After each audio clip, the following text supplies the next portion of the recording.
Hello, my wonderful people, my Biafran brothers and sisters.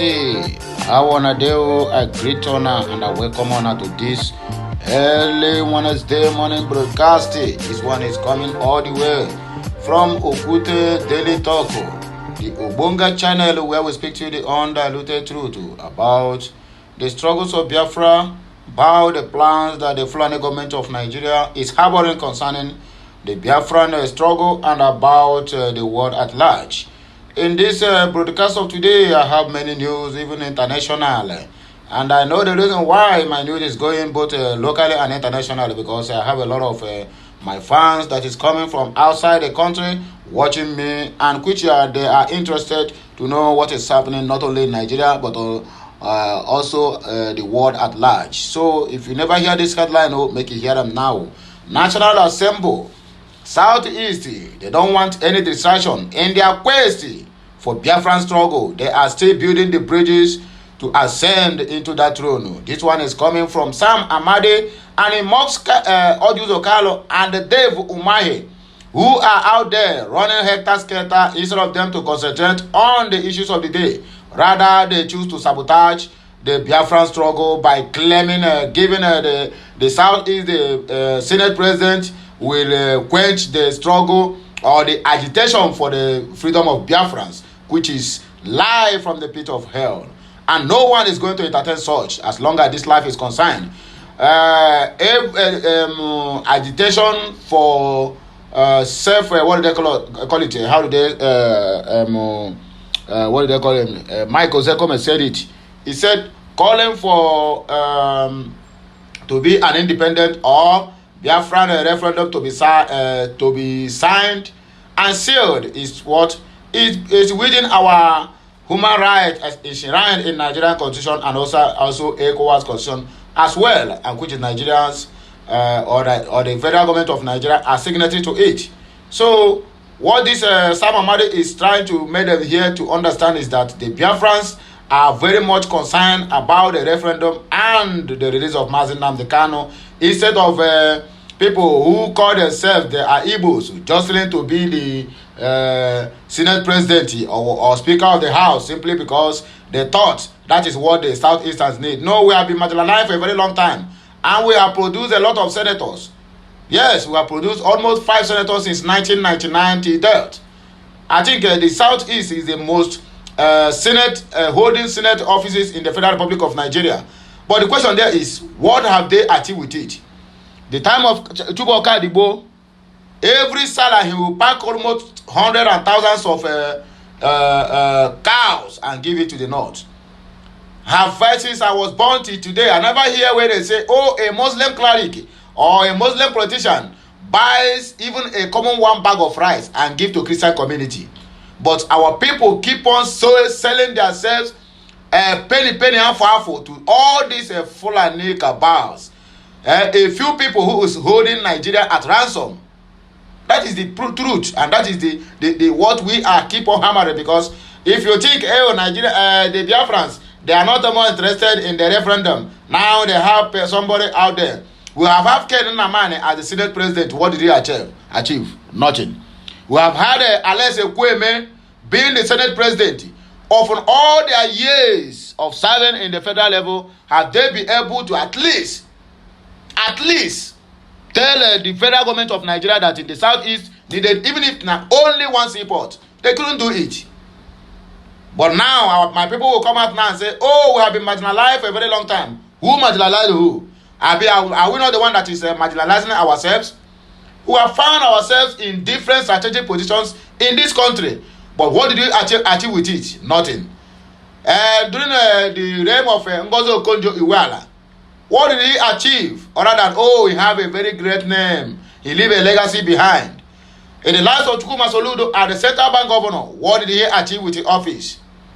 Look at the Accountant General of the Federation. Stole over 109 billion naira. But listen to me, I don't encourage any of the Southeasterners to go there to steal, but achieve something.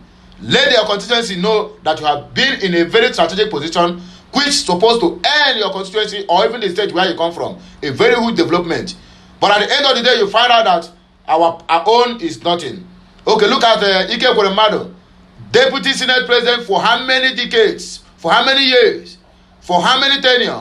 What can he show forth? Nothing. Now, the federal government is busy confiscating his properties. Yes, the federal government is busy confiscating his property, not minding the ordeal of that man who have served the Senate at the federal level for over 18 good years, a decade and plus, going to 2 decades. They have used him finish. This is the time to discard him. That is why they couldn't even say anything or do anything in that regard. Look at our own brother. When we are gathering together telling him, this man, come back. Let all the strategize on how to bring back this Biafra referendum. Rotas Okrota say no, unless going to their primary APC convention, speaking Hausa, after speaking Hausa, speak Yoruba, then his own dialect comes last. That means he value all those people more than his own people. When they have a video, just ordinary 2.1 billion. Listen to me and listen attentively. I'm not inciting anybody to steal, but I'm just stating the obvious. 2.1 billion naira is what made the EFCC broke his house, his expensive house, his well-mannered house. I mean, with his security features, they broke it and entered into his bedroom and fished him out.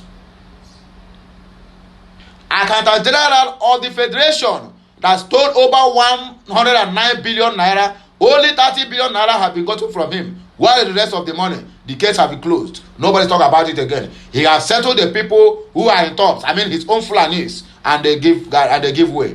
They have used Hope Uzodinma, Hope Uzodinma, Rochas Okorocha, and dump him. Now, nobody hears about Rochas again. Rochas have just all that nobody is hearing about Rochas again. Not Iberibelism, Mumurism, and the Rizim, and the rest of them. Rochas have been used and dumped by the same Fulani people. They are being they are being slaved to. Now, Ike Ekweremadu and his family have been used and dumped. The only thing they can do, the only good thing they do for him is to do what? Is to confiscate 40 of his properties, both home and abroad. And I'm very sure that the account of Ike Ekweremadu have been frozen by the same government that have used him for 18 years and now dump him. Therefore, Mai will be the next, including Ojus Okalo and this doom we have in Imo State, Hope Uzodinjo. Mark my word, and it must surely come to pass. So, my wonderful people, I don't want to take much of your time. If you never subscribe to my channel, please, this is the right time for you to do that. Otherwise, I will give you head boot. I beg, but I don't mind my language. All I go to me like this, because now that's if you see where I'm running my mouth, I go to run like Tom. You know, say Tom and Jerry, each time they are running, they never look back. They just keep running front, even if they are running into fire, they don't care. That's how my mouth keep running. Anytime I'm aggrieved and anytime I'm annoyed, because I'm very, very annoyed. I'm very, very annoyed with our so-called politicians from the southeast who have no any single dignity. Almost all their lives of being in the Senate. Ojus Okalo is a chief Senate chief whip. What can he show for in his own constituency? Just tell me, what can Ojus Okalo, a former governor of Abia State for good 8 years, that couldn't build Aba, the commercial hub of the whole southeastern state? The only Dubai, China that we have in the southeastern state is Aba, where you can make anything you want. Any quality you want, you can get it in Ariara. Ojus Okalo for good 8 years could not achieve anything. He has been in the Senate how many seasons now, or how many tenure? Now he's hustling to be the Senate president, whereby being the chief whip in the Senate House, he has not even achieved anything. His constituency cannot even speak good about him. His constituency is among those who is saying that this man does not qualify to be the Senate president because he has failed. Imagine a man, even in death, his wife rejected the country where he governed a state in it for 8 years and have been a senator for how many seasons since leaving the seat of of a governorship. His wife at death said, warned them when she was about to give up the ghost that his spirit will never be at rest if his corpse is being taken back to Nigeria to bury. In other words, the dead body have started to reject Nigeria. What a word. Sorrow, agony, and pain. My wonderful people, please let us take the more of our headlines before we continue with other frivolities. National Assembly, Southeast doesn't want distraction, still building bridges. Sam Amade mocks Odiuzo Carlo and Dave Umahi. Breaking news. Why I want to bring this news to the listening of my viewers and subscribers, both home and abroad, is for them to see everything we are doing. If you ask Nigerians now, they will tell you, they will start to compare their ruling, the system they are taking with that of US, with that of UK and other developed countries, whereby in the lawmaking sector, the lawmakers who are the one that's making law but keep on breaking the law, and the government cannot do anything simply because immunity covers them. Look at this case of what do they call it? Donald Trump and this jury. What do they call it? This writer. Sorry, not jury. This writer. He said this thing happened since 1996. This woman accused Donald Trump of rape. Imagine this kind of thing arose in Nigeria. Look at a man, just a House of Member elect, somebody akin to CRB, whatever they call him.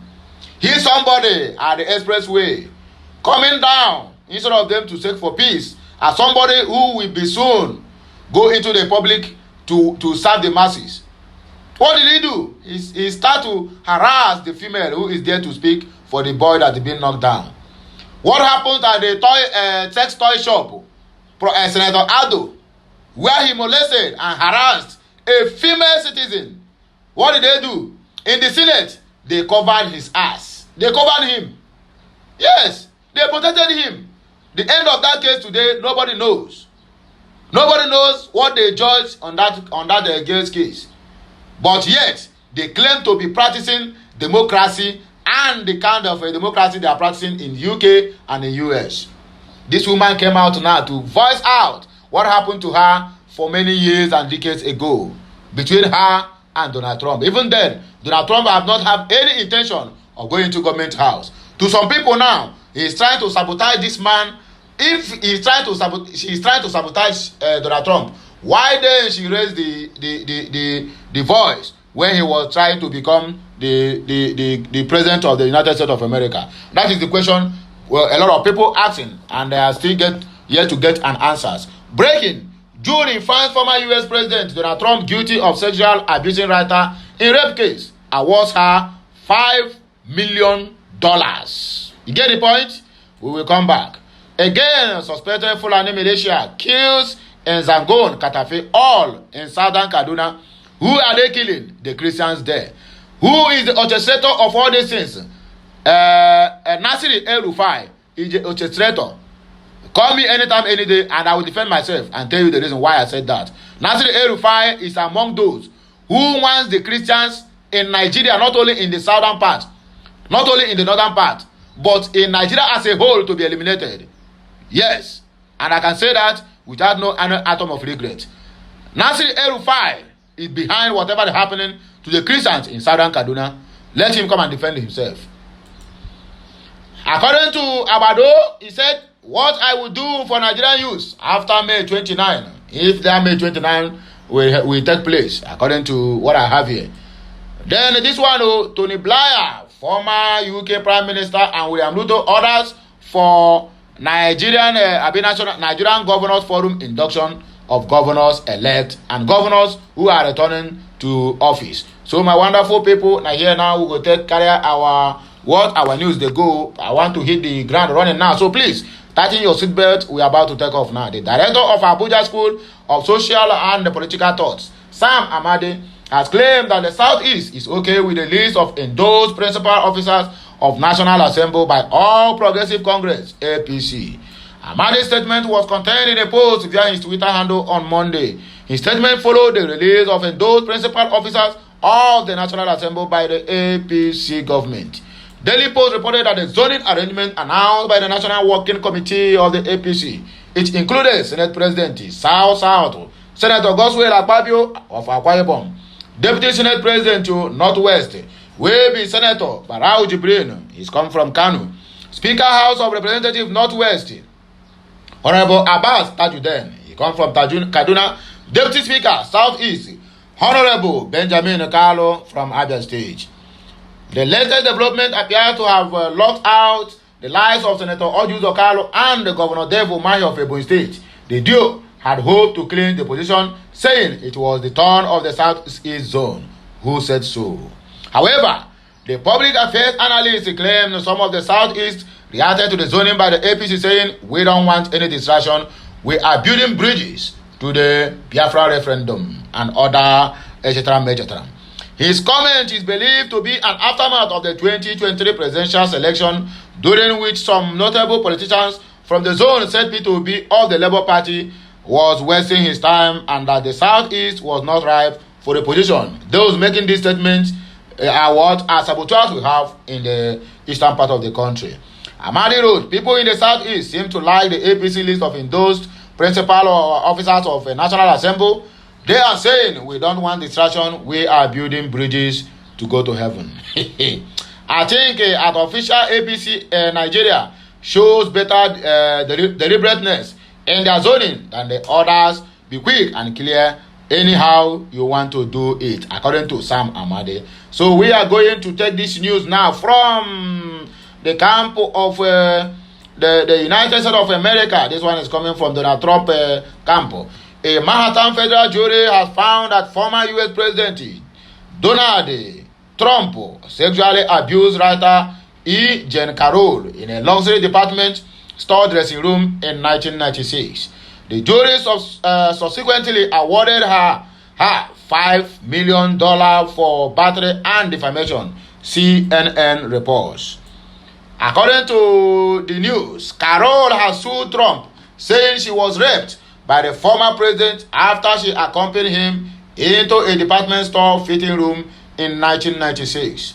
Carroll told jurors that Trump's lie that he didn't rape her had shattered her life. More story for the gods. At first, she thought helping Donald Trump shop for a woman's lingerie gift at a luxury department store would simply be a funny New York thing, according to the news. Even when, according to Carroll, the then businessman mentioned her to a dressing room as they dared each other to try on a see-through bodysuit. She imagined something like a Saturday Night Live sketch she did written, according to E. Carroll. But within minutes, my whole reason for being alive in that moment was to get out of that room. Carroll had testified in the trial of her rape lawsuit, as earlier reported by AP News. I am here because Donald Trump raped me, and when I wrote about it, he said it didn't happen. He lied and shattered my reputation, and I'm here to try and get my life back, Carroll told the jurors. From afar, Trump repeated his insistence that Carroll's allegation of the 1996 rape is utter fiction, writing on his social media site that the case is a made-up scam and more. This is a fraudulent and false story, which hunt, Trump wrote on his Truth social platform. His comments prompted the judge to warn Trump's lawyers that he could bring more legal problems upon himself. When they hear Nigerian politicians, see when they hear, if una for don't look for a way to buy this young woman. Carroll alleged that after raping her, Trump defamed her when he denied her claim and suggested she made up the story to both sides of her book.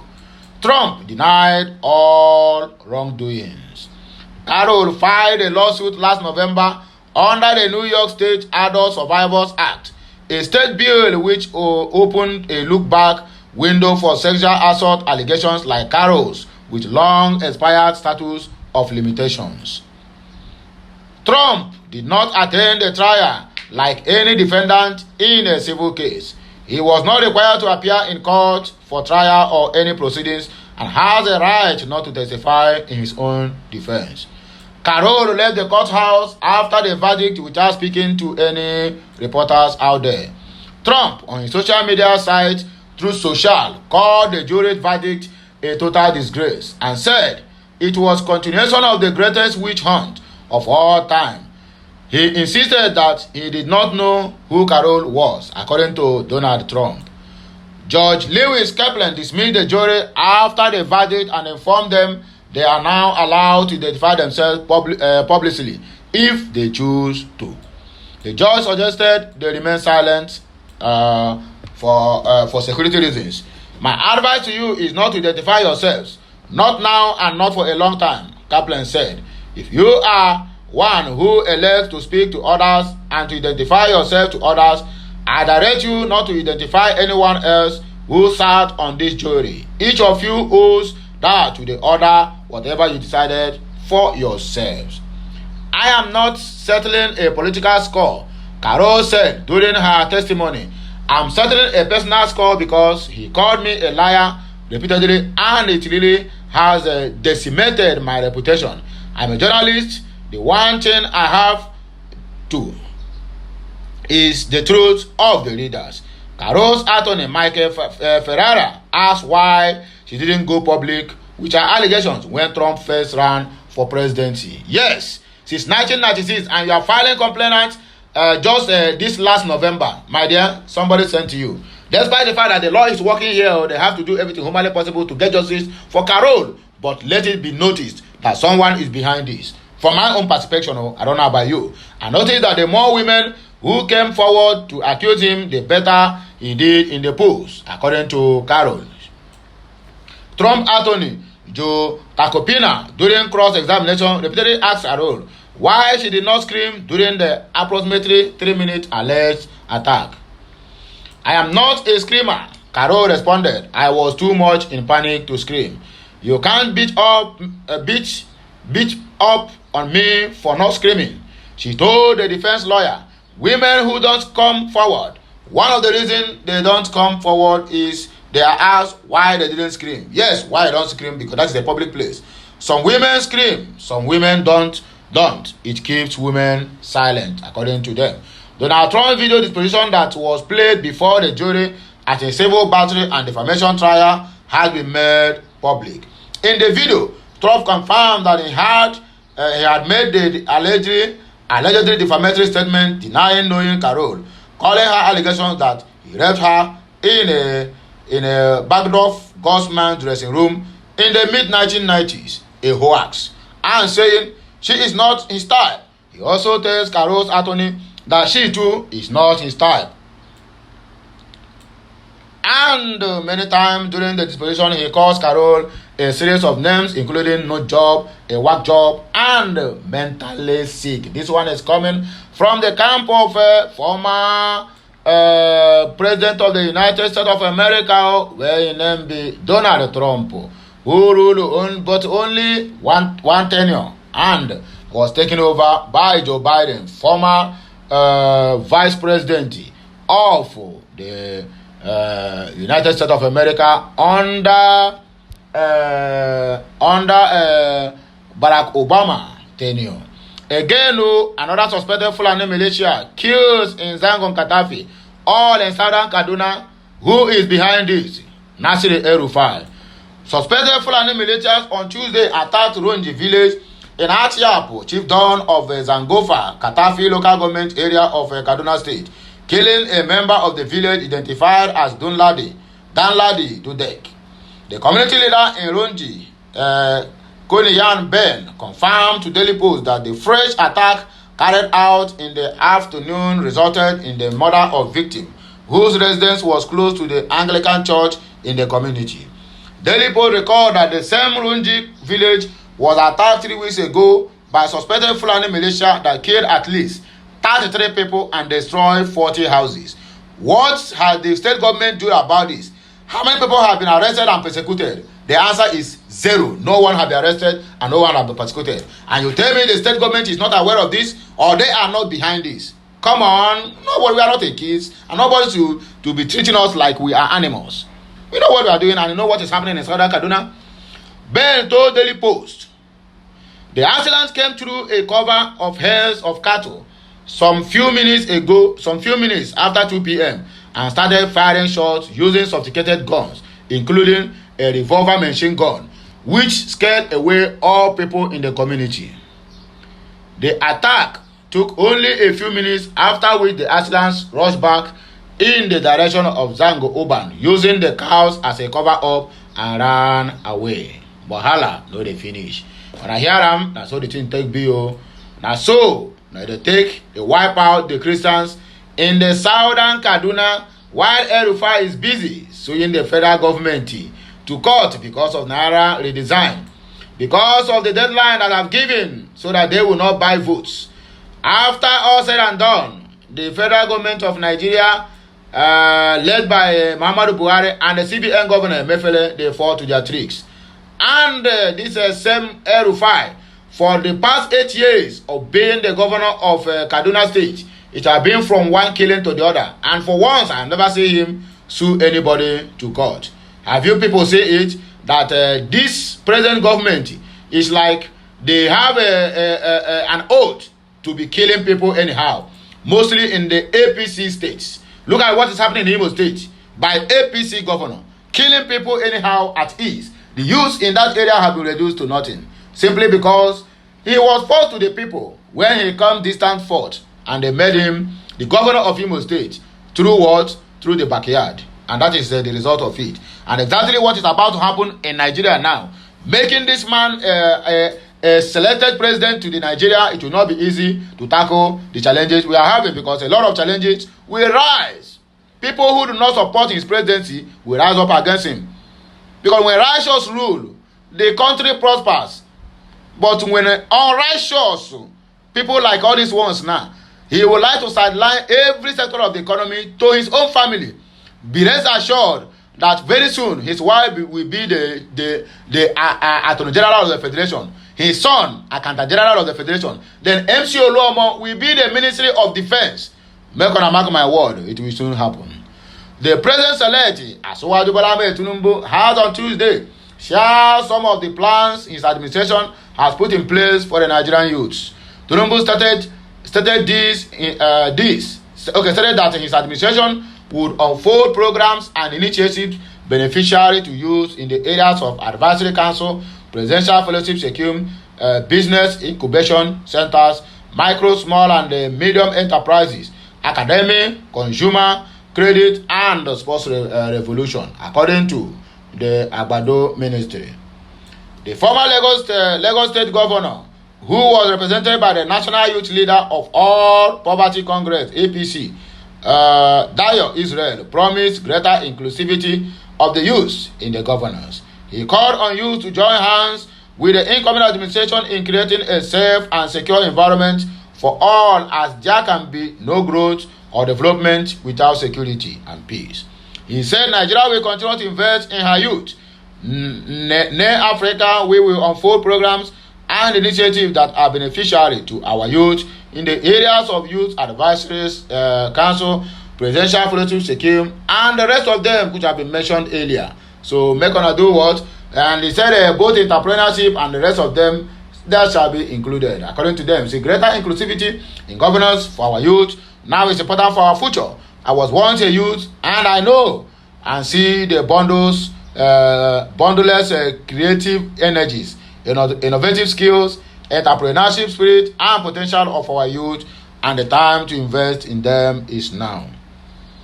I urge you all to work, collaborate, and partner as young people across the African continent, because you share the same passions and are also confronted with similar challenges: unemployment, insecurity, lack of credit and finance, poor education, and lack of opportunities.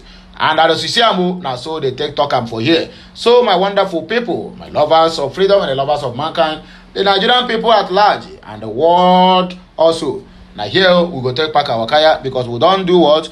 We don't try for this one. We don't want to stretch it too further. We don't want it to be too itchy and too disturbing to listen. So that is why I have to make it a brief. So if you hear this message, pass it on. Make sure you share, and make sure you like and also comment. Subscribe as well, and make sure you do what? Most importantly, make sure you recommend this video to your pals, family, and friends anywhere they are, anytime, any day. So now here we go take back our kaya, because now go we want go so. If you never subscribe, I repeat myself, please endeavor to do that, and make sure that you are part of this ministry that is moving to the permanent side. I bless you all this morning, the Father, the Son, and of the Holy Spirit. Until I come your way again. Bye for now.